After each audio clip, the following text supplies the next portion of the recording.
We know there are many choices in internet radio, and the staff and host of LA Talk Live would like to thank you for choosing the internet's hottest destination for the most eclectic sound and invigorating talk. This is LA Talk Live. We are more than just talk.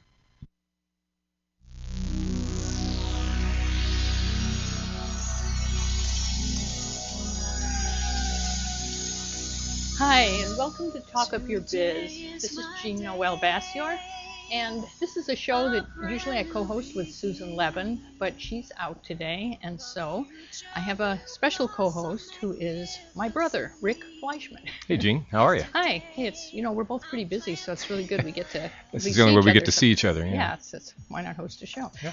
So we've got some great guests for you today. We have Monica Cornetti, who is going to tell us all about gamification. If you're born after 1971, this probably makes sense to you, and if you're born before that, then you should know about it. And she's going to help us understand it. And who else do we have? We've got Rich Phillips, and who's going to talk to us about riding on the back of killer whales and how that experience will help you with your business. He's a business coach from San Diego, and I think he's got a lot of good things to say. If he can handle killer whales, yeah. And he can handle business owners. He can handle that obnoxious guy in the next cubicle. Yeah. Yeah. That should be easy. Right. So, you had some Labor Day thoughts, right? When we were I do have Labor Day thoughts. Yeah. Today, as we shoot, it's Labor Day here in the U.S., and that's a day that those of us who labor are supposed to take off. Not that I work that hard, but I'm a musician. And say what you do. Well, I'm a musician, yeah, and it's not lifting pallets, and it's not delivering the mail, and it's not driving a truck, but in my own way, I work hard.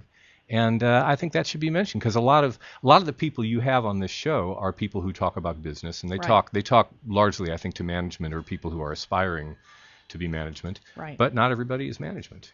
Sometimes you're labor, sometimes you're both. I'm both. Right. Yeah. And I guess the original intention of Labor Day, obviously was, to honor labor. The intention was to take a day off to honor labor, to give working people a day in which they could just, a day during the week in which they didn't have to go to work. Right. Yeah.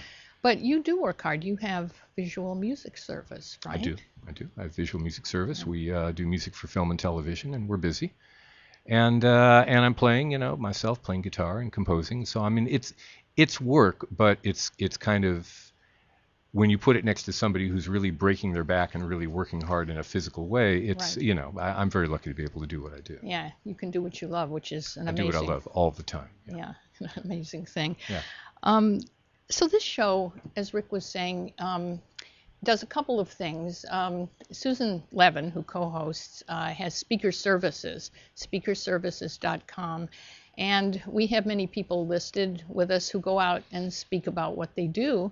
And a lot of times they are guests on the show, but then there's other people who aren't with Speaker Services. We also have guests. But the point is to encourage you to get out there and be that expert for the media and talk about your business. Because a lot of times, I've had this experience, like, you're at home watching TV and somebody comes on a show and starts talking about something that you're an expert in, right? Right. You're going like, why are they there? And why am I here? Mm-hmm. And who am I? And, and you could be that guy. You could be that man or woman on TV talking about something you really know about. Right. So how do you do it? How do you go out there and get started? So we like to give tips. Usually the first part of the show is where we do that. And you and I were talking about this. There was an article that Susan found. Lois Kremer, I think it's Kremer, Creamr. She has a great blog. It's bookmorebusiness.com. And she has a story that Susan pulled called Time to Play the Association Game. Mm-hmm. And this is about contacting associations where you could speak. And, there's local, there's statewide, there's national, and she has, she kind of breaks it down. She says, first of all, it's not a lot of fun.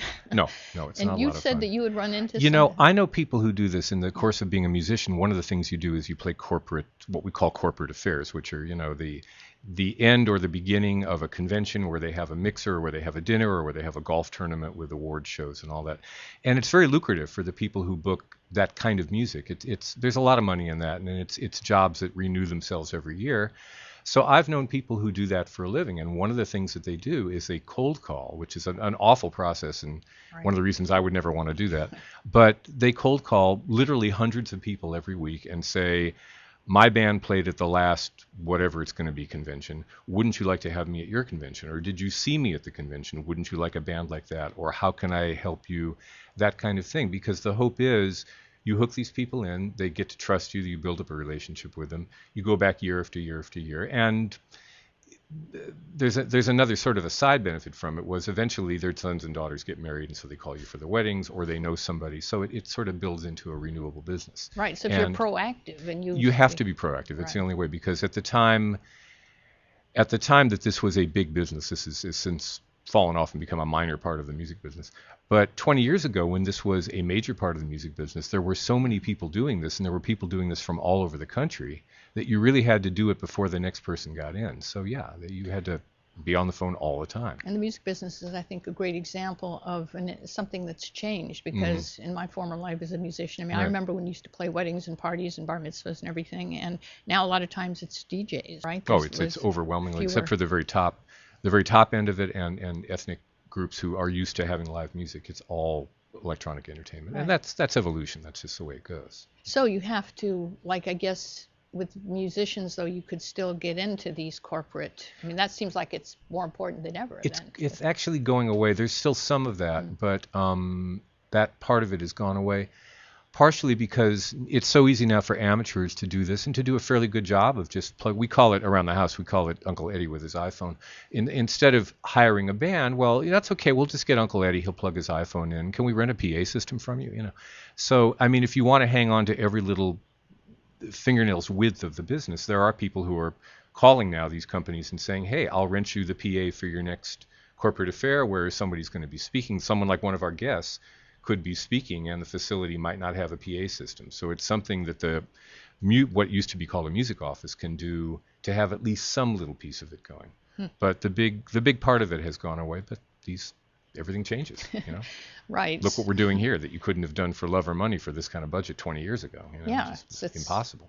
Miracle, amazing. Yeah, things change. Science fiction. Yeah. Right.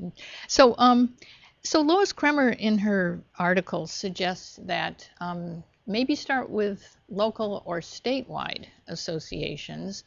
And I thought she said an interesting thing. She said, like, well, if you're calling them and your price is too high and they keep telling you your fee is too high, I mean, what would you do? Would you lower your fee or would you raise it? Well, I mean, that's a complex question. If you're alone, if it's just you, and let's say your fee is $700, and they say, well, we never pay over $3 for that.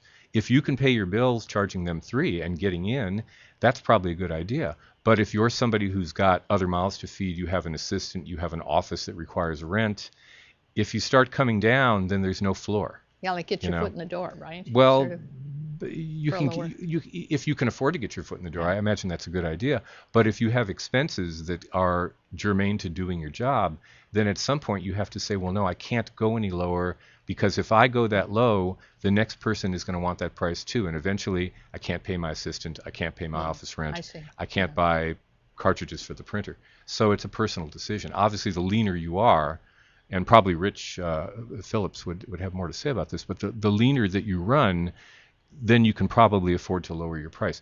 In my particular line of work, I have two things that provide a floor for me. I mean, I have union rates. I'm a member of a union, and we just go by union rates.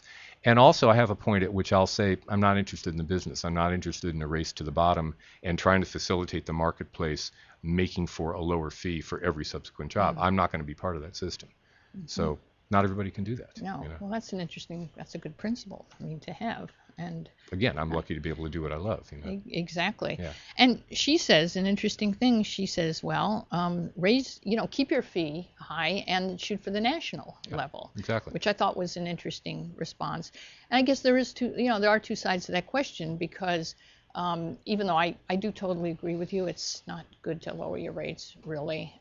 But if you do want to get your foot in the door, if you are starting out speaking. If you're starting out, everything's different. Yeah, everything's, as we know, everything's different. Then you're actually, with speaker services, there's two classifications on Susan's website. It's, people who speak for free, because they're getting experience, and they also can sell their book at the back of the room, But an interesting thing is that then you can get more gigs from the audience. You ask the meeting planner for the list of audience members, and then you do some more cold calling. Well, but there's one insidious thing about people who are starting out, and even people in the middle of it. And that is, if I speak to your audience and you say, what's your price? And I go, well, 700. And you go, we're going to pay 3 if you can do it for 3. And I say, okay, I'll do it for 3. I like you, blah, blah, blah. I want to build this up. Well, so then the person in the audience, when I call him next week, I've gotten back to my office and I call him in Toledo, Ohio, and he goes, oh yeah, I saw your presentation. That was good. Why don't I pencil you in for the 14th of December? The next email he does is to you, and you say, hey, what did that guy cost? Yeah, I got him for a real bargain. Yeah, and you say, oh, he was $300. Yeah. And so then you are emailing me back and saying, well, listen, if you want to come out to Toledo, it's going to have to be for $300. So now the floor has fallen. Right. I might even say I may try to get him for $150. Yeah, yeah, but I wouldn't. Exactly. And or you, if you're not, how can we put this? If you are less than honest business person, you might even say, okay, I'm going to make it so that the next time I book this guy, it's going to be 150. You tell the other guy, oh, I got him for 150. That's his going rate. The other guy doesn't know any better. He calls me back, tries to get me for 150. Now the floor is dropped even further. So the next time I call him, you say, well, now the price is 150. If you want it, take it or leave it. I mean, all this gets complicated. This is the way our minds work. Yeah. So there's all these things to consider. Yeah. Yeah. And so that's why Lois Kremer says this is not exactly a barrel of fun to do this. But I do know people who actually have built their business on cold calls. Like absolutely. I know a woman who does a certain kind of shiatsu for the face. It's kind of like a certain kind of facial massage, and she sits down and actually calls people. And they don't know what she does. She just act like, what are you calling me about? And she's got to really explain it. But she actually brings in new clients that way. And there's a music office here in Los Angeles, a very big music office that I worked for 20 years, probably 100 dates a year, this guy built his office entirely on cold calls, entirely on corporate work, no weddings, no bar mitzvahs, or very few, no what we call social events, all corporate work, all from buying lists from, at that time, from phone lists, and now they're internet email lists, just cold calling and just booking the work. Yeah. And of course he had a product that he had demos, he had, ways of selling. But all his referrals were cold calls. And then eventually, of course, those people become personal contacts and they start referring him. But he built it through cold calls. Right. So it's definitely a viable way to go. And one thing that's really important if you do cold calls, I think, and Susan and I have often coached people in this, is that you know how to have a great lead line for your call. For example, if you're going to call an association, research. What kind of problems are they facing right now? Look at their next convention that they're having. Who's speaking about what, and then you might want to try to get in for the following convention a year later. But get a sense of what the problems are they're facing, and maybe you can get in this year, and that would be your lead. Like not just, hi, I'm a great speaker and I'm calling you because I think you should hire me, but hi, I noticed that you're trying to figure out how to make 10,000 widgets in 6 minutes instead of 10, and I have a way to do that. And I guess the more you know about the prospective client, the better off you are. Exactly. Yeah. And then follow up after the call, because what I found in my background as a journalist, getting celebrity interviews, even though I was on assignment, I had to get through the Hollywood gatekeepers. And I, of course, know the first rule is everybody wants something in writing. So what they love to hear, whoever it is on the other end of the phone, is you say like, oh, would you like to see can I follow up with an email proposal about that? And that's like really short. It's just like a paragraph or two where it's really, really focused. And, because they've got to have something in writing, because usually people are hired by committee, they hold meetings, they want everybody to see it.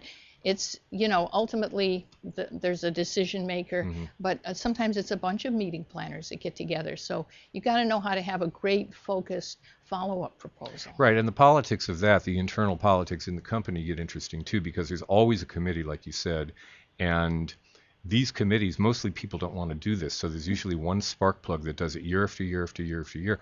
When that person leaves, retires, gets too busy, then your gig goes away unless you protect it. So that's why you have to be calling year after year and saying, oh, can I speak to Jean Noel? Oh, well, Jean Noel's not doing that anymore. Okay, well, who is? And then you have to establish that relationship. Right. I saw that happen a lot. And I know you had guys like handling stuff for like, decades, right? And then they just like disappear. And then they go away. They'd eventually retire. And I'd see in the old days of that part of the music business, you would do 20 or 30 jobs in December. And you would see the same people over and over and over. And then one year you'd go and old Fred, who had always booked the band and always came up and gave you your check or your drink tickets or whatever, wouldn't be there anymore. And you'd find old Fred had finally moved to San Diego and he was playing golf. So then the band leader would have to then start all over again, establishing a relationship with the new old Fred and try and keep that thing going.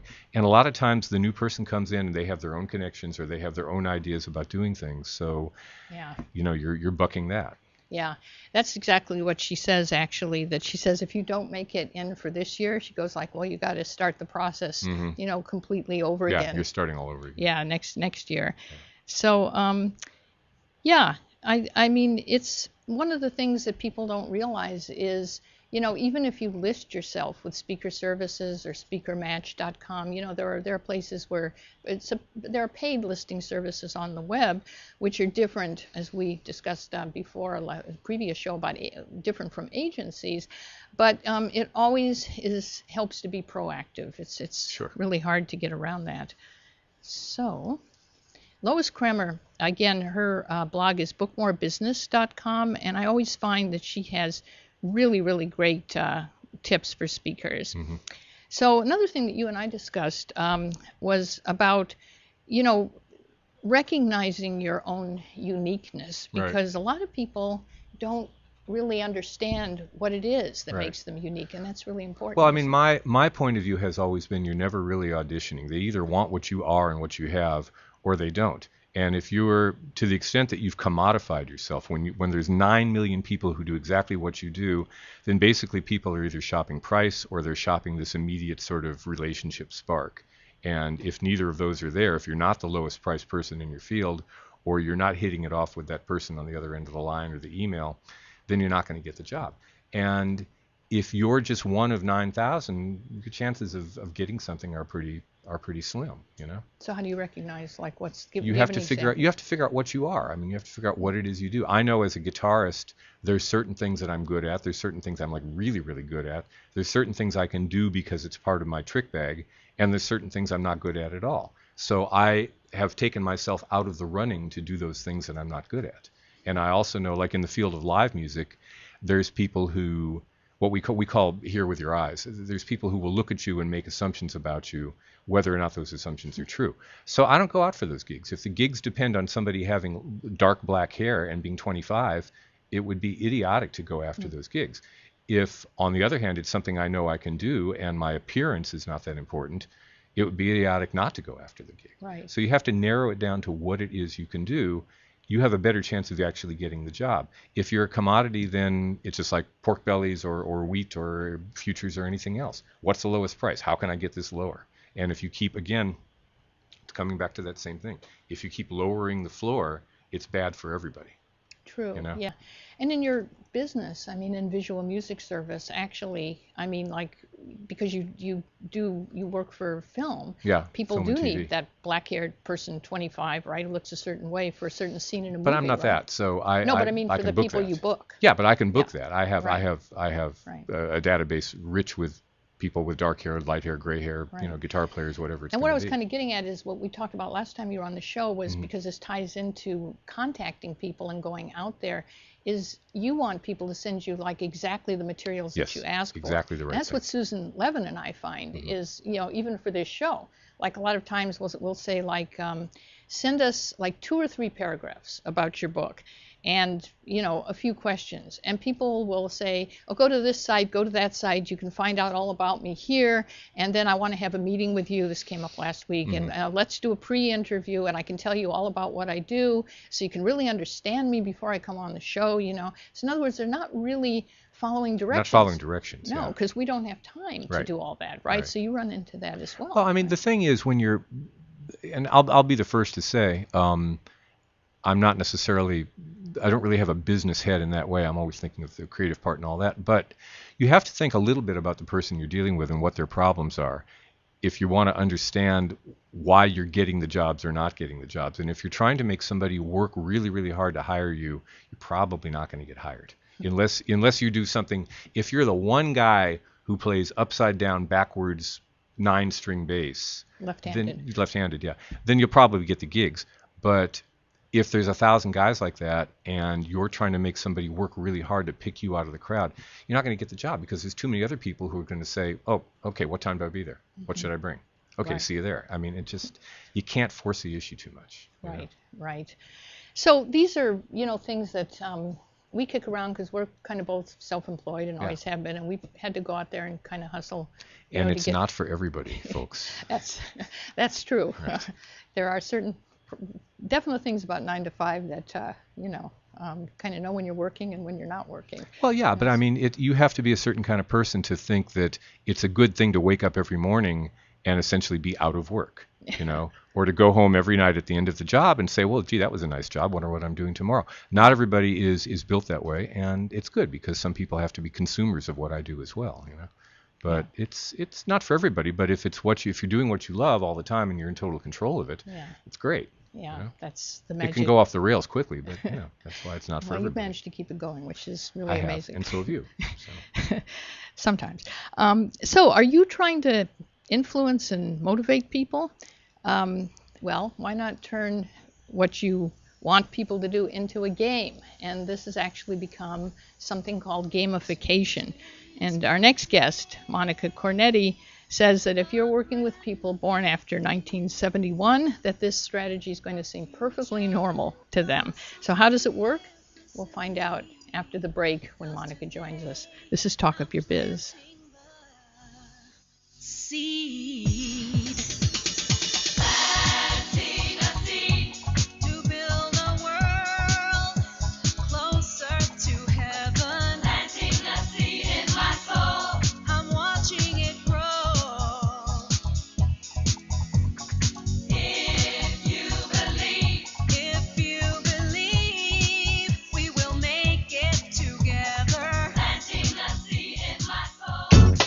Hi, this is Elena inviting you to join me every Wednesday at noon for Elena's Beauty Talk and more, exclusively on LA Talk Live. You can also catch us on iTunes Radio, R&B, or watch us on Ustream.tv. Reality radio, handcrafted for your listening pleasure. This is LA Talk Live, and we are more than just talk. Hey everyone, this is Richard Carr, Business Relations Manager for LA Talk Live. Did you know social media produces almost double the marketing leads of trade shows, telemarketing, direct mail, or even pay-per-click ads? And that about 46% of all online users count on social media when making that ever-important purchase decision. Hey, if you feel lost when it comes to social media, Top Tier Media can help you. Top Tier Media specializes in social media management and blogger outreach for beauty, fashion, health, and lifestyle brands. To learn more, go to www.toptiermedia.com. That's www.toptiermedia.com. Top Tier Media, the official social media marketing company of LA Talk Live and the Talk Live Broadcast Network. Journey Sisters is an organization that embodies and captivates women from all walks of life. Our membership includes 44 women that are constantly growing in the areas of personal development and community involvement. Monthly, we offer free leadership classes at McKay's Restaurant. Journey aims to inform women in the areas of heart disease and HIV and AIDS. Experience the journey now by logging into www.journeymosaicinc.com. Toll free 888-906-5519. Journey with no excuses.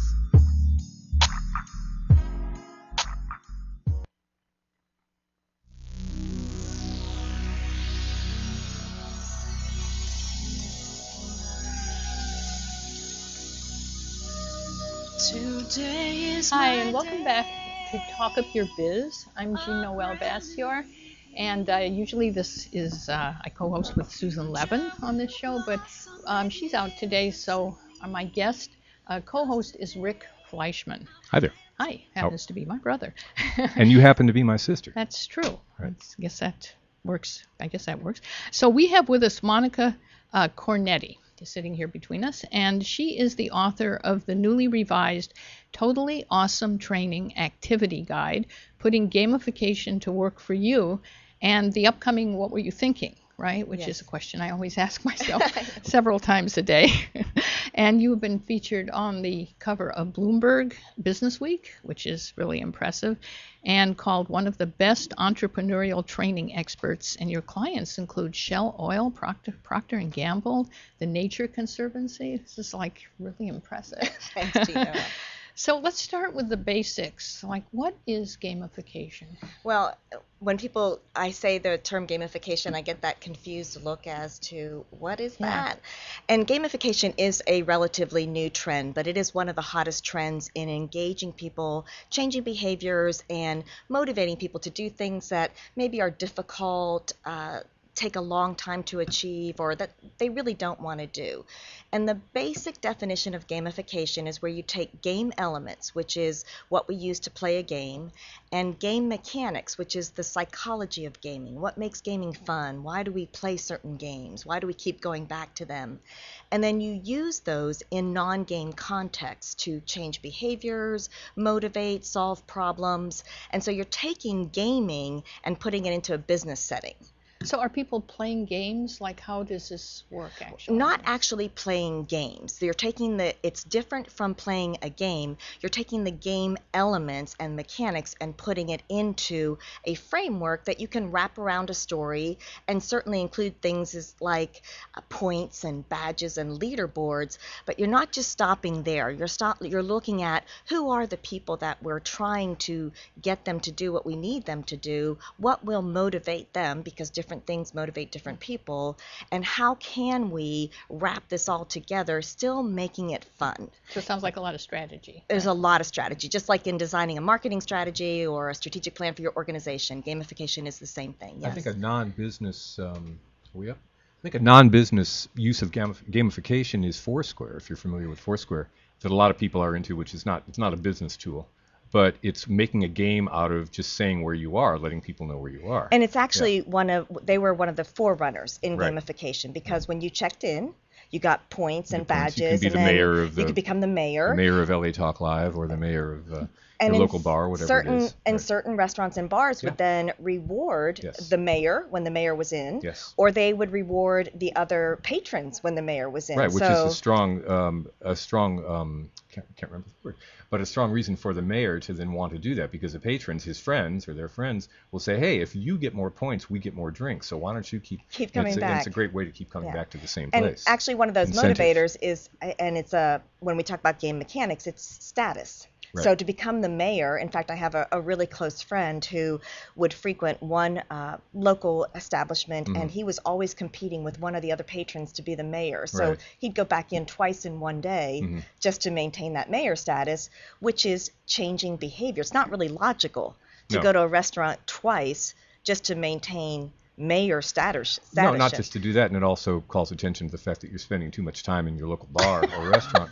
But if you want to build up the points, I mean, that's gamification. That's at its gamification purest in one of its essence, purest yeah. forms, yes. Now, for people listening who have no idea what you two just talked about, which We have no idea what we talked about either. which sounds like a lot of fun, Yeah. but what is Foursquare? And just Foursquare is basically it's a utility on the web and on most apps, iPhone apps, Android apps, where basically you have people who are following you, a lot like Twitter or like Instagram, and you tell them where you are. So you say, I've just checked in at LA Talk Live. You send out that message, it goes to your followers, and then if LA Talk Live wants to be part of this, they can give you an incentive either to keep coming back or to keep sending messages, whatever it's going to be. And at its simplest, it's basically just calling home and letting people know where you are. At its most involved, it can get very complex with levels of being the mayor, being the council person, being the representative of various places, and it depends on what you want and to how make does of this it. relate to business? Like, how does this is good for LA Talk Monica's Live, then? glad you asked that.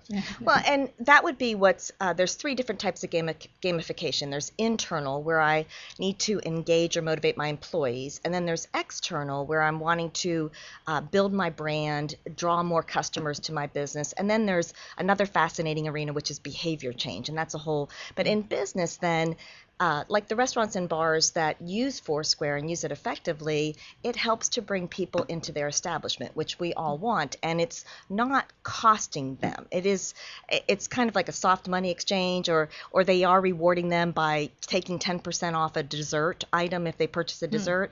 Well, then that gets people to purchase desserts while they're there. It's also publicity. If you say, I just checked into Cheers, then if you follow, let's say I follow you, and I go, oh, Cheers, I wonder what that's like. Maybe I'll go there too.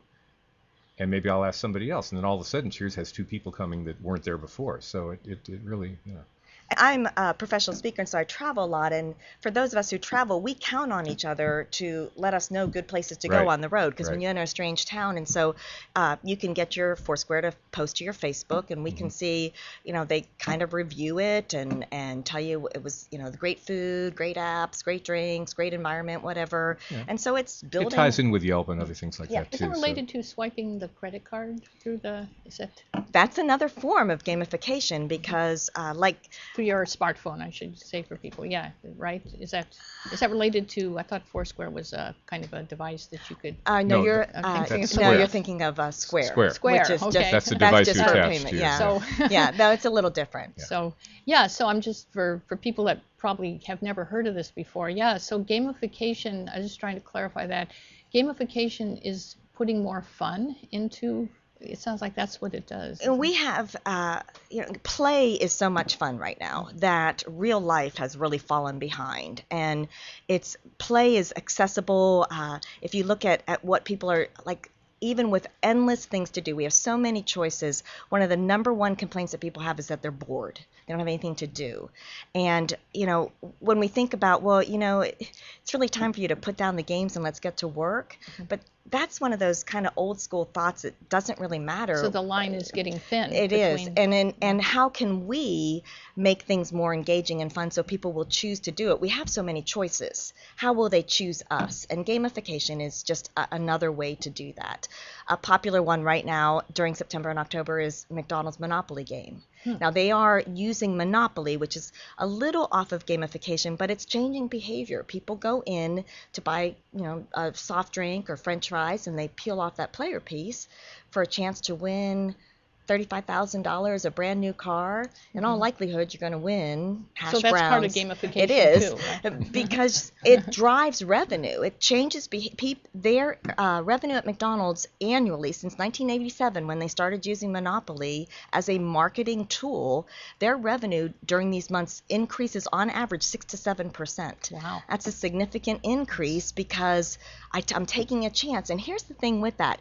Even when somebody just wins a soft drink or they win hash browns, even though the reward isn't what they were hoping for, they're still happy. Yeah, well, they still won something today. It's also aspirational. I mean, you're probably going to win hash browns, but you really want to win the $35,000. Somebody's and that'll keep you coming back. Yes. And they do it in the months where it's hot. It's hot. You want a milkshake. You want a Coke. You're going to go in anyway. Gives you a reason to go to McDonald's instead of to Carl's. And strategically, they put them on their higher profit margin items. So the player pieces are on the items that are going to bring the most revenue to them as far as profit. Yeah. So it's strategic. It's all part of the whole. When they're looking at marketing strategy, adding this game element has a lot of strategy behind it. Right. And you think that younger people who are more attuned to video games and various kind of games, you think that they're more tuned into this, or likely to be part of this? Well, one of the things that we have to realize, especially I'm a boomer, so is that for people who were born after 1971, games are a part of their life. Right. So on average, by the time they complete college and enter the workforce, they've played about 10,000 hours worth of games. Wow. And then research has shown that their brains are literally hardwired differently than a boomer's was. It's because of this interaction, and it's not right and it's not wrong, it's just different. And so by sheer volume, by the year 2020, there'll be more of those generations, the millennials and the XY generation, which this whole generation born after 1971, they now are calling the G generation, which Yes. is the gamer generation. There'll be more of them in the workplace than there are of us. So if our customers were born after 1971, if our employees were born after 1971, whether we think it's time to put down the games and get to work or not is no longer relevant. No, but if they can make it one stream, there's no difference between gaming and working. Right. Then, And, we all have to do things we don't want to do at times. Like, running on the treadmill. I make it a little game every time I'm on there. Just, it's like that complete, break it down into smaller segments where I can feel that sense of accomplishment, which is really big in gaming. And when you're looking at motivating employees, they want to have that sense of accomplishment and mastery. And so there's a lot of psychology behind gamification. I'm sure there is. A lot of different, because it's such a hot trend right now, people are just out there slapping points and badges and leaderboards, and it works, but it'll work for this long. There's a lot more psychology wrapped into it. Is there a downside to it? Is there any dark... Some people call it like you're kind of manipulating people, but really, in one of the main elements of games is that you're choosing to play. And so once you choose to play, you enter what in games is called the magic circle, and you start accepting the rules of the game. Right. And the downside would be is that if you focus too much on extrinsic, there's a lot of talk about the extrinsic motivators not being extrinsic, is that I need you to reward me in order for me to do something rather than intrinsically be motivated. Right. But again, there's a weaving of it because, I mean, as much as we love what we do, you love being a musician, I do. I love being a speaker, we still would like to get paid for it. You So have to even get though paid we're for it, highly yes. rewarded by doing what we do, we still like the extrinsic reward of money. So Right. it's a combination of motivators. So you go into corporations and teach them how to do this, or what do you do I exactly? do a combination. I was just at an international company last week teaching their trainers how they can use gamification and what they're already doing. And a lot, it can be woven in very simply. The main thing to understand is that gamification does not mean technology. It does not, you can do total no-tech gamification. That's what we think of. We think, wow, Yeah, is you this have to- video Video games? games, I have yeah. to be a gamer and I Yeah. have to know technology, and But it's not any of I that? have been designing curriculum for clients since 2008 that involves no technology, that's totally gamified, because you're taking subjects that are considered rather dull, like let's just say payroll law, for example. Payroll law is Right. important. How We would you need make to- a game out of payroll law? I always Any start. way you can. I know. I'm sick of pencil mat. I always start with a story. I start with a story that I'll wrap it around, and that story will be the center focal point. So, in the payroll law class I designed, I made it around. Now you have to make sure that you're in a public domain, but I used the Snow White story, which is public domain, and then wove around not taking a bite of the poison apple and not having an IRS audit or a Department of Labor audit. And we just wove characters throughout, made it games and jewels on crowns and case studies and competition. And even the most executive level people in organizations, when they get into it, even if they're in that boomer generation, they're having fun and they're competing. Well, I would think that this would feel very good at work to be focused on Snow White, because we've separated, all of those childhood fantasies and games and fairy tales from business, right? And it sounds like this is bringing a little bit of that element back into it. Well, and when you think about when you remember people, usually you don't remember exact details of the conversation that you had with them, but you do remember the story they told you, and that takes you back and helps to recall that. And that's one of the main things that when I design curriculum that I put it in that story, is because that's what we will remember. We'll remember the story, and then we'll remember that there's a helpful tool that can help us in this area, and then we'll remember where we can find that. So in training and development, which is what I focus on in internal gamification, it's all about making the learning stick.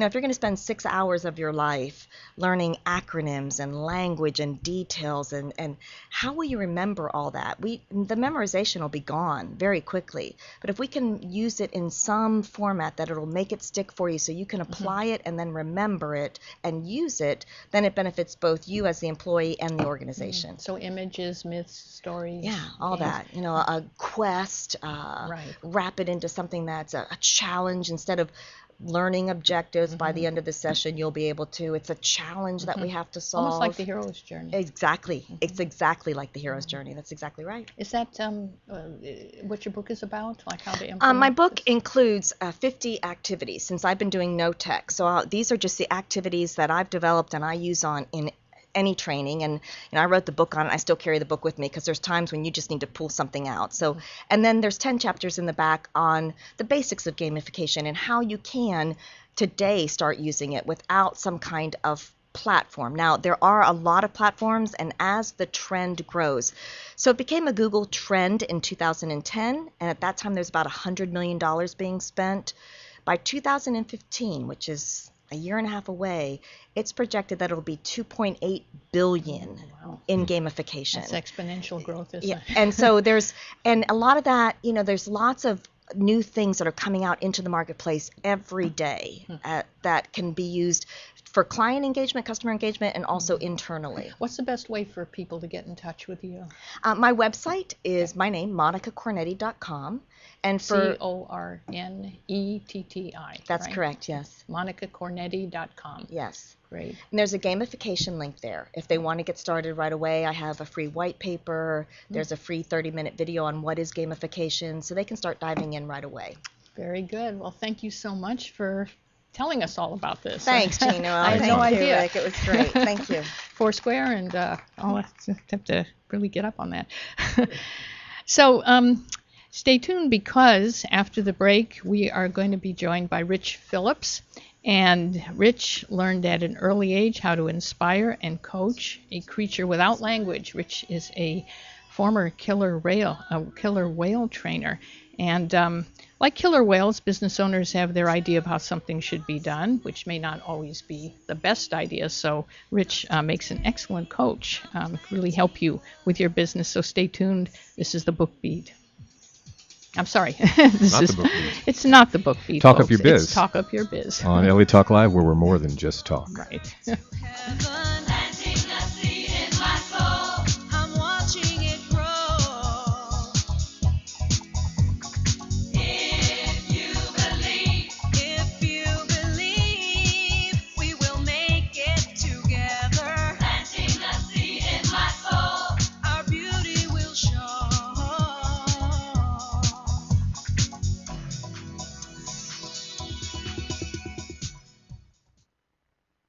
Mountain Valley Spring Water, since 1871, has been bottled at the source in Hot Springs, Arkansas.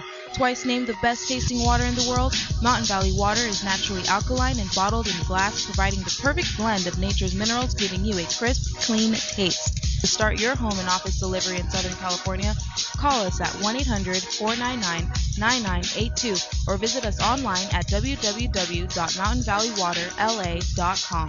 New customers will receive their first 2 5-gallon bottles free. Mountain Valley Water, the official sponsor of Here's to Your Health with Josh Lane on LA Talk Live.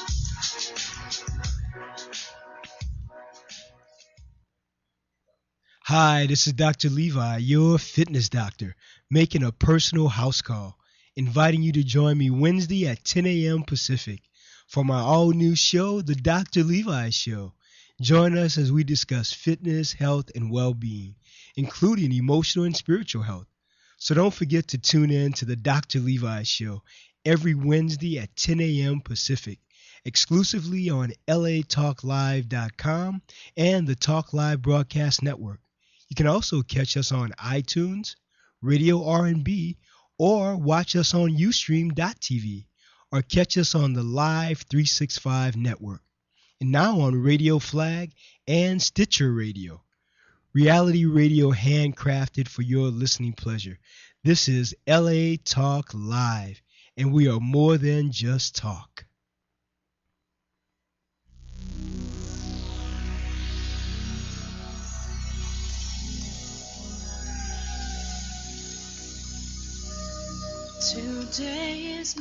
Hi, welcome back to Talk Up Your Biz. I'm the interloper. I'm Rick Fleischman, guest co-hosting today with my sister Jean Noel Bass. And today we have a guest. We have somebody that I've never spoken to anyone who's done this before, but we have Rich Phillips with us, and he actually started out his working life working with killer whales and other fish and mammals in the SeaWorld thing. And right now he travels the world. I'm sorry, I read the wrong thing.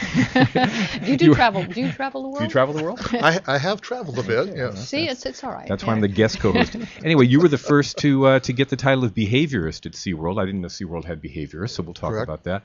But these skills have earned him numerous awards for his leadership and team building in both large and small companies. Starting out as a trainer of killer whales for SeaWorld and through 20-plus years of management in banking, finance, and real estate. That's where the real killers are. He's honed the discipline, leadership, and focus required to successfully compete in business.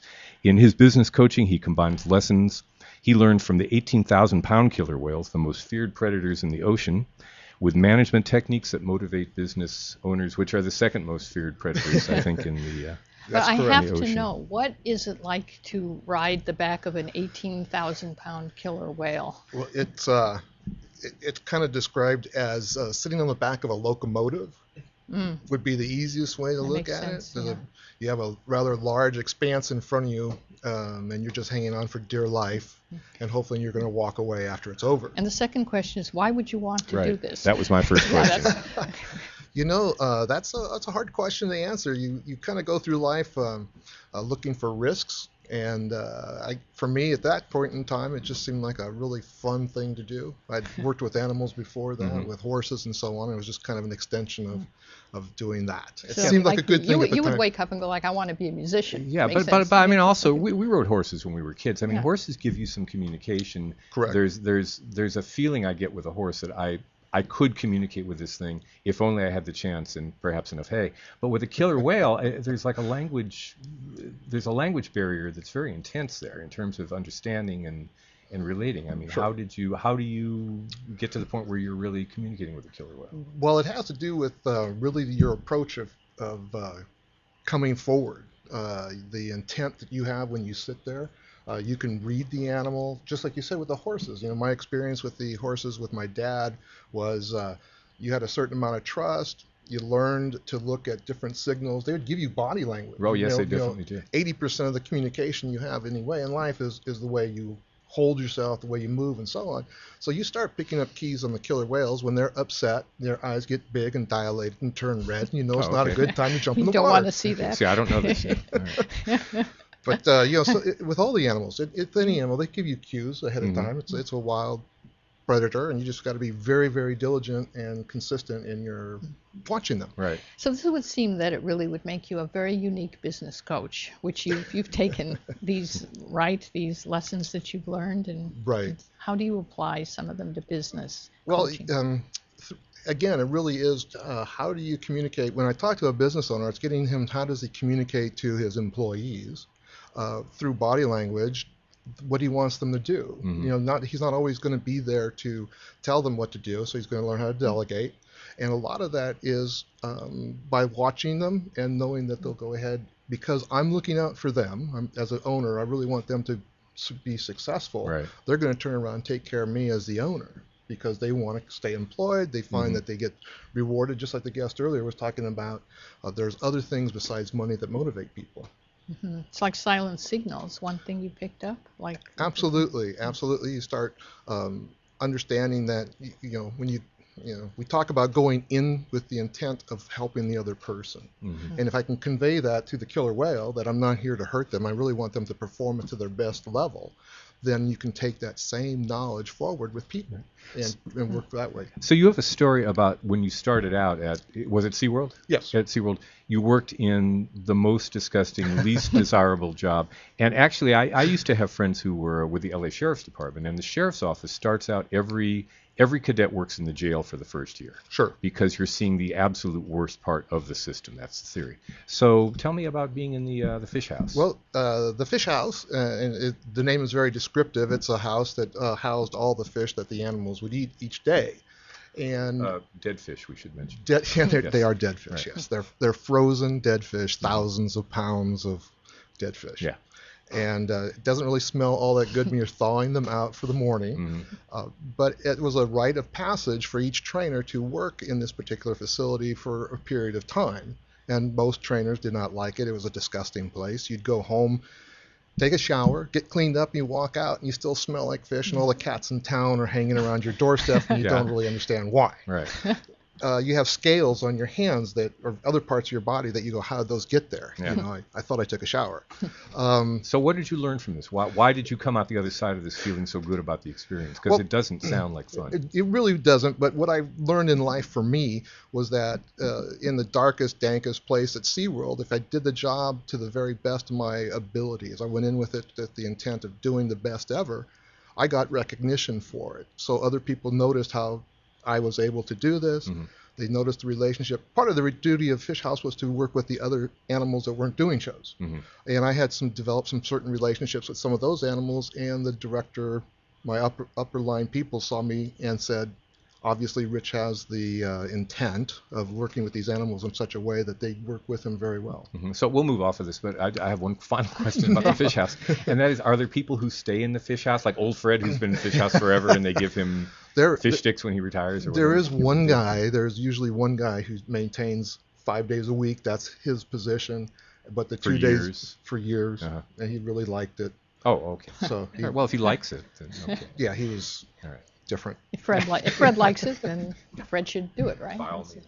Yeah. So you got the fish house effect that you use Right. in your coaching from this, though, right? That's correct. Yeah. How would you coach a business owner? Like, what would that look like? The point of is really showing that getting your employees to understand that they're being watched, and that if they really do perform at the task that they're put on, that there are opportunities for them to move up. They'll get noticed. They'll get noticed, right? Yeah.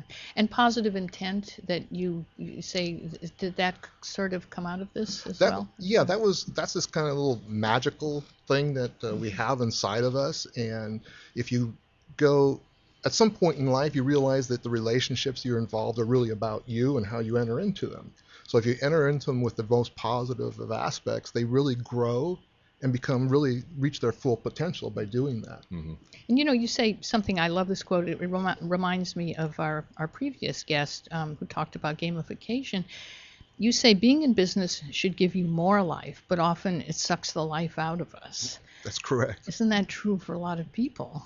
And you say you want to change that, right? Right. I mean, wouldn't it be great?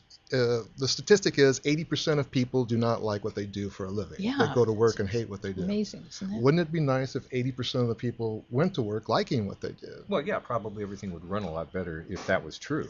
So that's what myself and a number of other people I know and associate with want to do. They want to change that concept so that people enjoy what they do rather than hate what they do. So as a business coach, what do you bring to that that's going to, what's the secret motivation that you have? Or the mojo. It's the dead fish. The secret sauce. Fish. It's the dead fish. Dead fish would not motivate. The secret sauce for the dead fish. Right.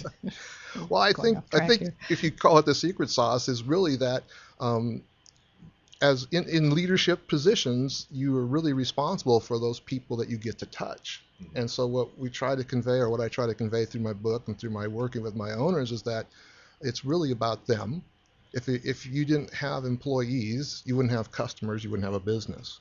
So it's really changing the mindset of a lot of owners to understand that the owner's customer is really his employee, and the employee takes care of the customer. Right. What's unique about you as a business coach? I mean, is everybody not saying that? Because that seems, I mean, I'm not in business, but that seems like something that's an obvious thing that people should know. You know, do other owners say, well, don't do that? Well, I was just talking to someone earlier today about that whole concept, and they say, well, isn't that just kind of obvious that if you treat your people nicely, but there is a philosophy of life when you go and through management, there's right now you'd say there's the carrot and the stick philosophy, and that used to work well during the industrial age, because you could sit there and monitor everybody and say, if you built 10 widgets, you got so much. Right. But now we're in the informational age, and it's really about what you know or the information you bring, not the number of widgets. So you have to come up with a whole different philosophy or a whole different look at your employee, because it's really their knowledge that you're working with, not just the widgets. And you're the only business coach that's figured this out.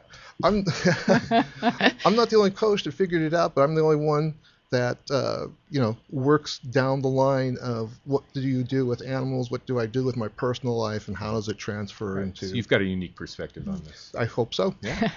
This reminds me of Shelley Campbell, a friend of ours who's been on this show, and she talks about sharks, tuna, and dolphins, and who your friends are. And Yes. and she goes, like, there's sharks out there. We don't want to, associate with them. You don't want to be a tuna, which a lot of us are because we get eaten by the sharks, right? Right. So who you want to hang out with are the dolphins, And she says those are your people, the dolphins And I would think, someone's probably trying to extend this to what you do, but it seems like that would make sense in business, and she uses it like that, right? Yeah. Well, it is. There are sharks out there, and there's, like you say, there's the people that you want to be around, and the people that are pleasant to be around. Most people look at dolphins as being the pleasant, Right. playful kind of personality. And you don't want to be the tuna that's always preyed on and get eaten Absolutely. and everything, Absolutely. So, I mean, there's a lot of, metaphors and analogies that could apply here, but it seems to me like you would be unique as a business coach because being a natural risk taker, because not everybody wakes up and goes like, what I really want to do today is get on the back of a killer whale. And it would seem like you must bring that expertise or that attitude to your coaching somehow. Well, there is amount of risk. I mean, and they're talking to individuals who say they want to be an employee rather than own a business. Yeah. They just have the mindset that they can get a paycheck every month or every week or every 2 weeks. But in reality, they can get fired just as fast and be without a paycheck. I would rather rely on my own abilities, like you as a musician, rely on that to move myself forward. Well, that's looping back to what we were talking to before. If you decommodify yourself, if Absolutely. you become the first of it and the only one of it, then you're a lot harder to fire. Absolutely. And you're a lot more important to hire, I would think. Right. So my back to my uniqueness is that I was a killer whale trainer. There's a lot of guys out there that have a business mentality that they bring forward to their coaching, but I think that the ability to work with animals, a creature that couldn't talk, and still get the best performance possible out of them is what brings. I would brings it definitely forward. rather have a coach who was a killer whale trainer. Absolutely. What are some of the things that you run into when you do coach people, of people where they get stuck that you see over and over again? Yeah, with business owners, it's usually about 3 years into their business when they start having management issues. They've built their business. They were a great plumber. They were a great carpenter. And they went out and hired people. And now all of a sudden they got to try managing it. And a lot of times they'll come to me and say, I just want to get small again. Yeah. I'm tired of managing people.